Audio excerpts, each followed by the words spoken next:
Hello, welcome everybody to Puzzle Jam Global. I am your host, Joyce Yu.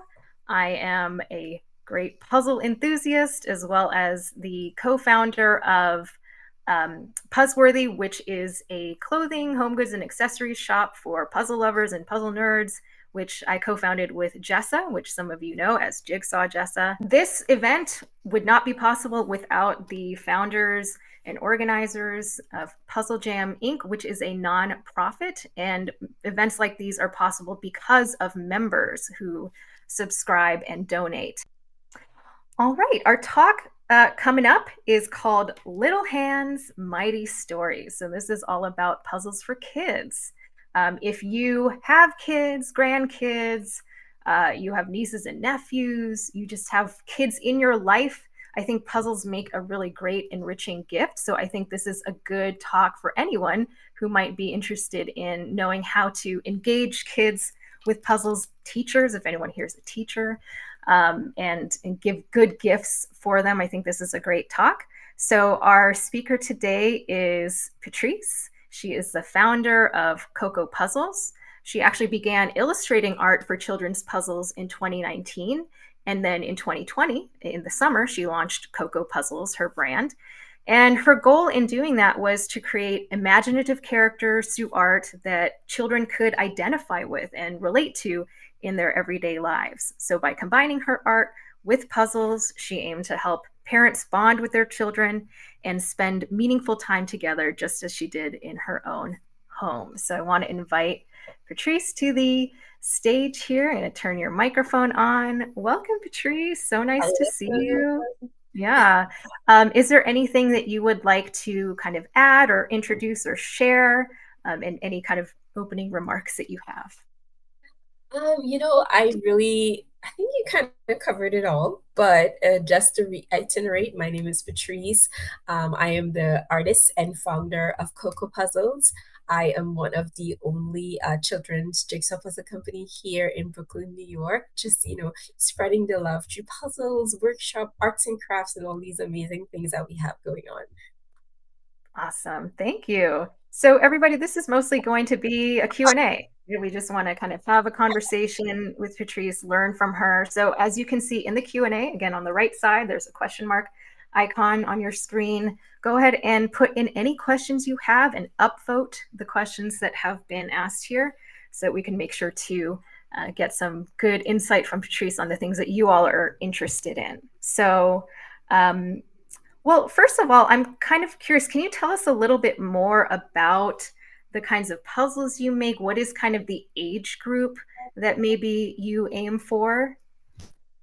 Yeah, there's so many different puzzles you can introduce to kids that are really young. But really like the gray cardboard. We use a 2.2 millimeter thickness. So it's very sturdy. It doesn't bend or break easily. That's kind of like the sweet spot. The 2.2 thickness is kind of like the sweet spot for us. We just do recycled cardboard, a white backing, and we use sort of like the linen paper on top of it to add a little texture on there. That also helps with kids who have any sort of disability so that they could feel the pieces. I start my puzzles at the preschool age, which is around 4 years plus. But if any of you have children, two is kind of like the golden age to get them into puzzles. You probably would want to get them using like wooden puzzles at that age. It's really rough, it's really rugged. And believe it or not, just simple, one or two pieces kind of matching puzzles at that age. So two would be the ideal age to start them up, but I chose to start Coco Puzzles off for kids at the age of 4. Yeah, awesome.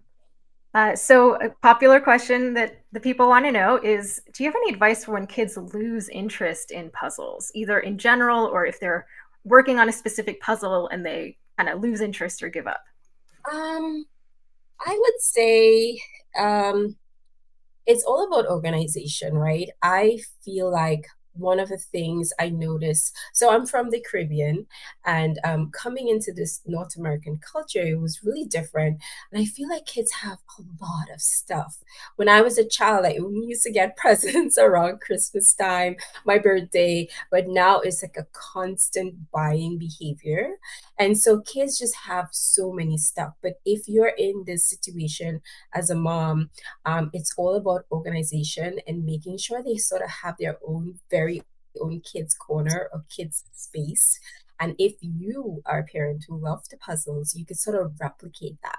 So if you have a desk or office you do your puzzles on, you can get your kids a smaller desk or office or setup to sort of get them interesting, because it's all about what they see mommy and daddy doing is what they want to do. So they want to act like you, do like you, and they want to simulate things that you're doing. So make sure their space is sort of like clean, neat, organized, and they sort of have structure and routine, and give them that special corner to get them interested in finding the pieces too, right? If they have their own spot, they wouldn't lose their pieces. Everything would be sort of like together.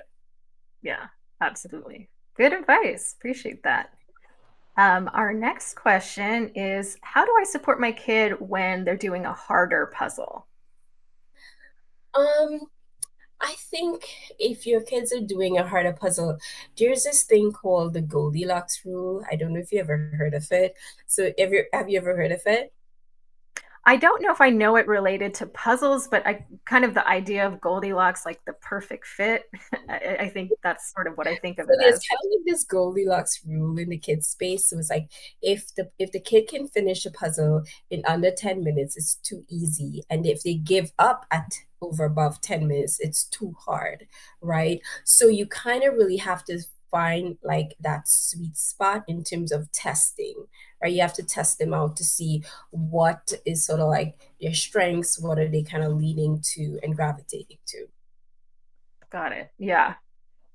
So I think Goldilocks is a fairly universally known fairy tale, right? I know we've got a global audience here today, but it's like the idea of just right. Right. Yeah. So I Yeah. love that. Thank you. 10 minutes. That's interesting. I would not have known what time frame to kind of aim for to gauge. So that's You know, really believe helpful. it or not, I've been in this for 5 years, and even kids, we're a sort of in the generation of now, and so they want things now and completed really fast and really quick. But we use puzzles to work on building some of those skills that are necessary, and I just call it life skills, right? Like patience, right? Life skill like patience. Do your kid have the patience to sit and actually do something for 10 minutes, right? And not give up and get frustrated? And what sort of things are you seeing, sort of like body language, and the emanating after that time? Can they actually sit still? Yeah, for sure. Especially these days. You're right. Okay. Next question is, what tips do you have for choosing a puzzle for a kid? Oh wow, that's a tricky one. I know here at Cocoa Puzzles, I don't really do seasonal puzzles, but I focus a lot of my work on positivity and sort of goal setting in my puzzles. So in my puzzle boxes, each one have positive affirmations like be kind, be brave, be bold, be curious, and sort of like the image would kind of go with that flow. So in terms of choosing your puzzle for the kids, it can go either way, but for parents that are homeschooling, this might be especially interesting, because you can sort of like use a homeschool topic that you're teaching your child maybe for that week, and you could kind of you or get a puzzle that they're sort of interested in. So if this week we're focusing on kindness, whether you're homeschooling or maybe even if you're sending your kids to school or they're in a particular play group, you can be like, okay, well, our goal this week is to say kind things, do kind things. In and around the home, be kind to our friends. And so you can kind of use our puzzles to sort of teach them and talk to them about being kind and sort of set goals around that. Another thing is sort of like seasonal puzzles, right? Just like us, kids also can do seasonal puzzles. I mean, you can do your summer puzzles, you can do your Halloween puzzles, you can do your favorite Christmas turkey puzzles just with your kids. So it's really about choosing something in season, choosing something that they sort of theme that kind of relates to building their character, for what message you're trying to teach them, or maybe you're sort of like struggling in a particular area to introduce them to different culture. Um, One of the reasons why I started Cocoa Puzzles was to sort of have Black representation on puzzles. And I noticed that some people who purchase my puzzles are from multicultural homes.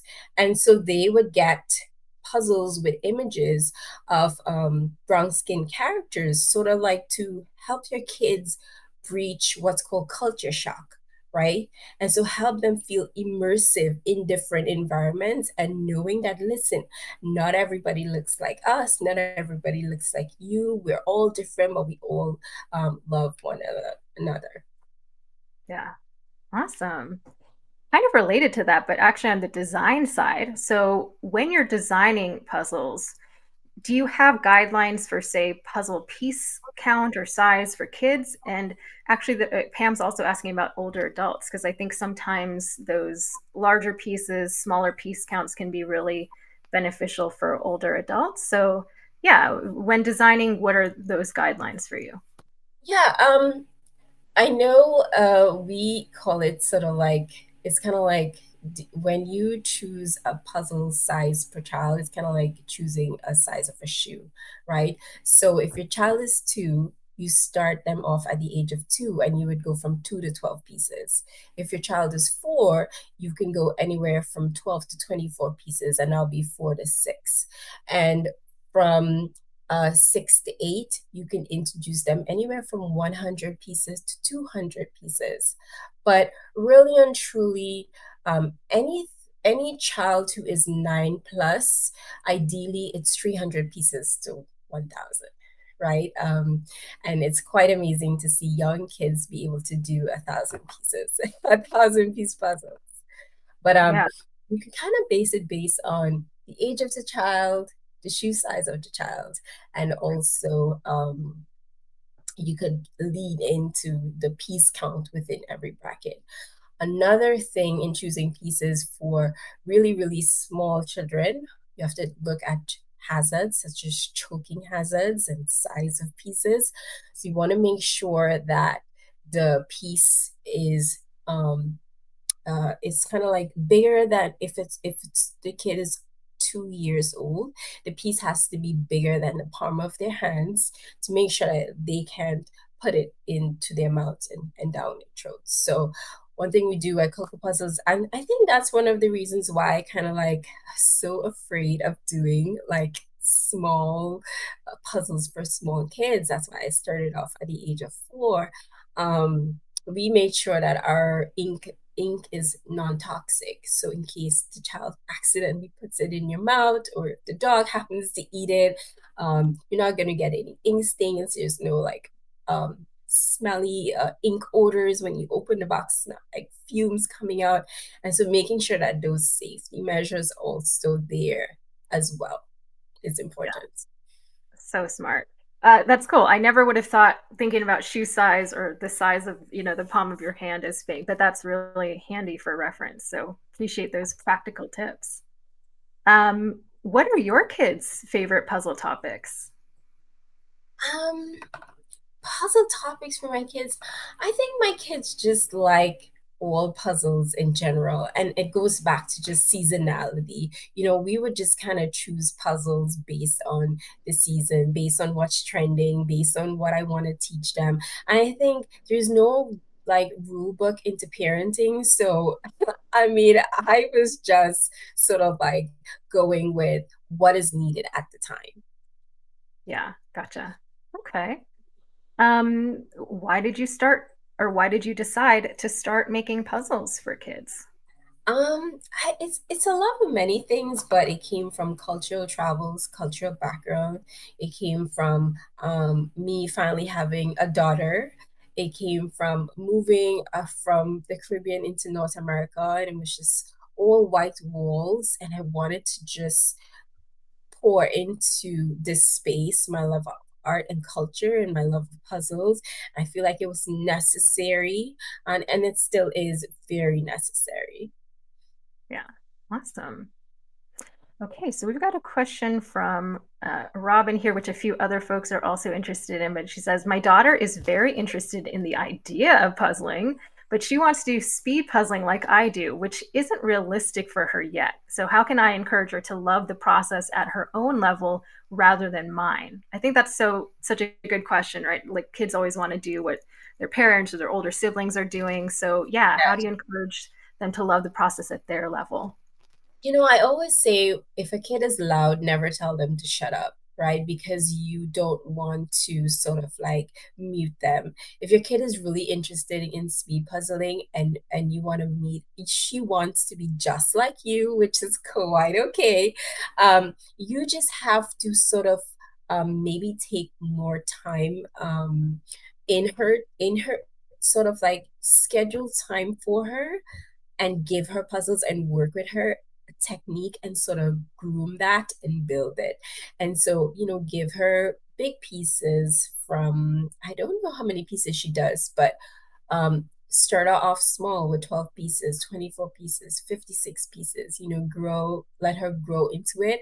But I think one of the things I noticed with my daughter in doing puzzles is she just wants to spend time with me.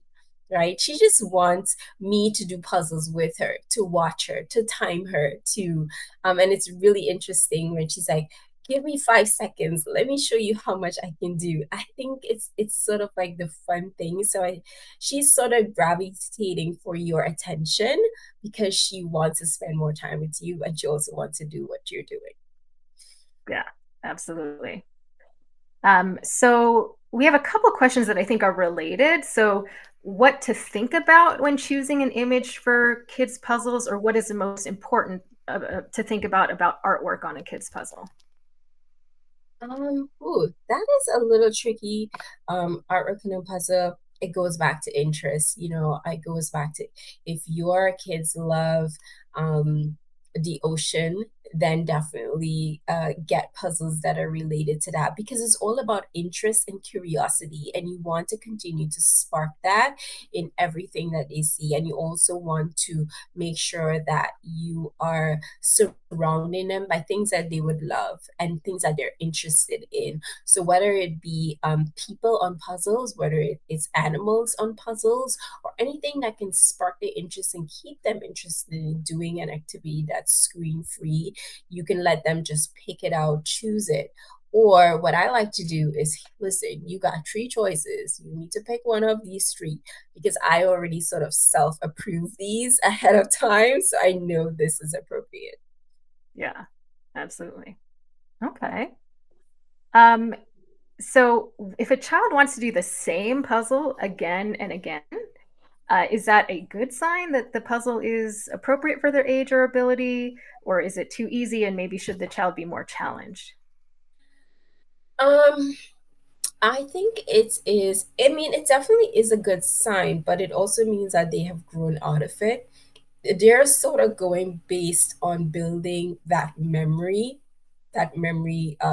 skill, and so they have already remembered what that pattern looks like. They've already remembered where those pieces fit. But I think really and truly what we need to learn from that is that they want the ability to do something and feel achieved and accomplished, and so they would continue to do it over and over because they feel like every time they do it they're going to win, right? They're going to win it, they're going to master, they're going to keep doing it faster. And we also sort of like want to feel that level of achievement, but it is necessary to kind of weed them out into mastering other things as well too. But it's okay to go back to do something that you love. Yeah, gotcha. I, I'll just kind of speculate too, maybe for kids who have autism or kind of appreciate the routine or the comfort, maybe that it's okay for them to kind of do the same puzzle over and over if it's kind of a matter of routine and comfort.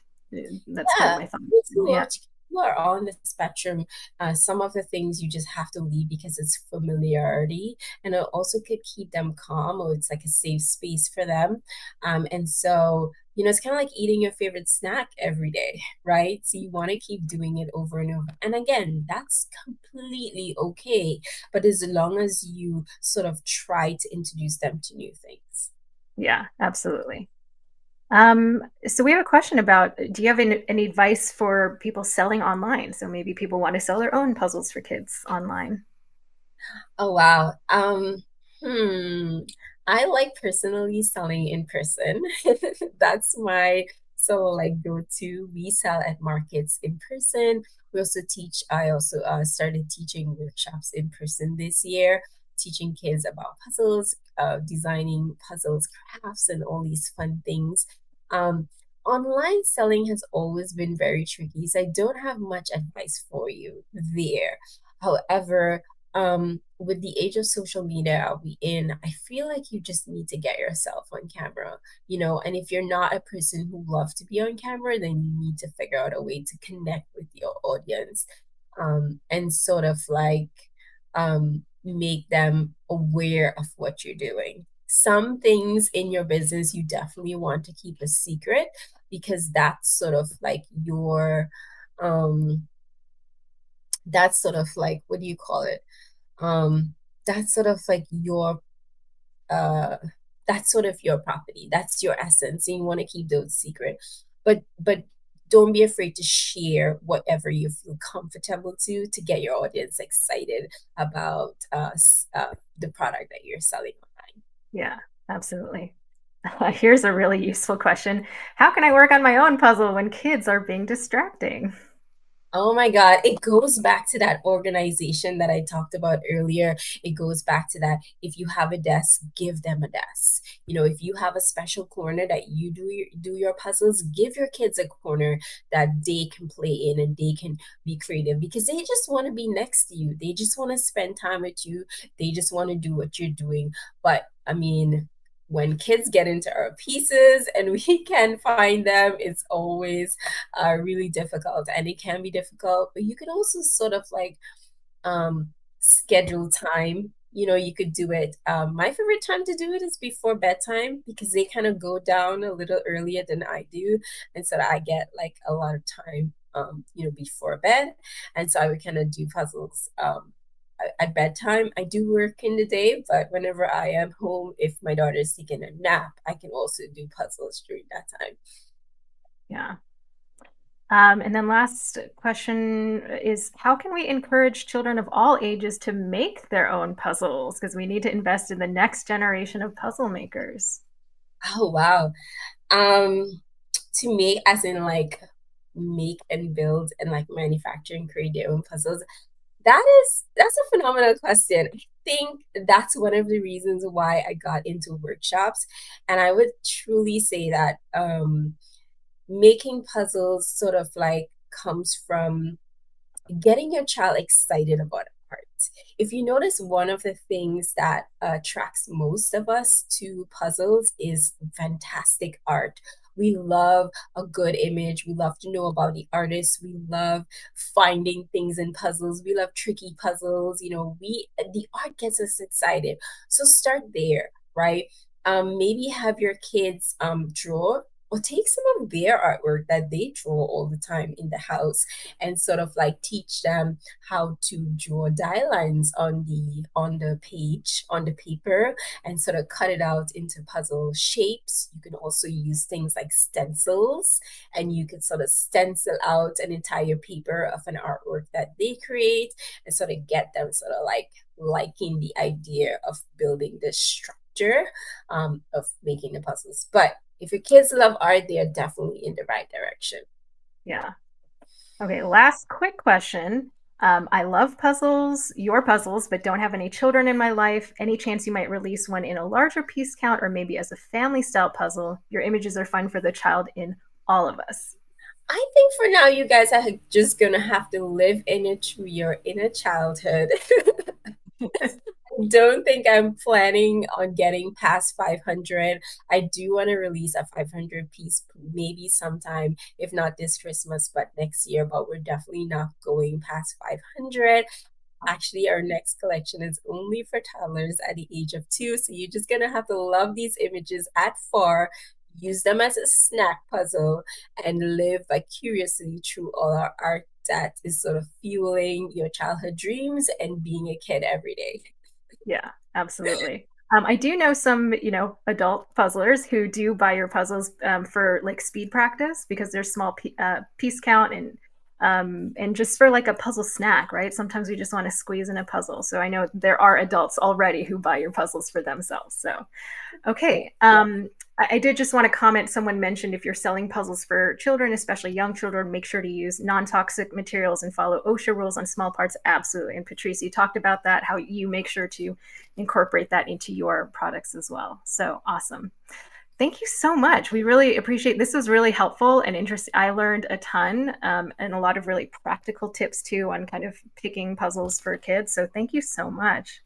We You're appreciate. welcome. I had so much fun. Thank you guys for having me here. And be sure if you have any follow-up questions, you guys can always DM me on Instagram. I'll be happy to answer anything. Awesome. Our pleasure. Thank you. Take care. Bye. Bye. Hi! If you've made it to this part of the video, it means that you have just finished watching a Puzzle Jam Global session. Puzzle Jam Global is brought to you by Puzzle Jam Inc. and our members, and we wanted to thank them as well as our presenters who made this event possible. Now that we're on your puzzle radar, you don't want to miss out on any of the other puzzle events that we have planned. So go to the link in our description and sign up for our newsletter. Our newsletter is about once a month, and you'll be in the know for our great events like Puzzle Jam Global and our in-person event, Puzzle Jam South. And I know that you appreciated this event because you watched the video. So if you would like to support us by becoming a member, sign up on the newsletter to know when the membership opens. Because we couldn't do this without you, our puzzle community. Now take a couple of minutes to go sign up on our newsletter and then go watch another session of Puzzle Jam Global. Bye!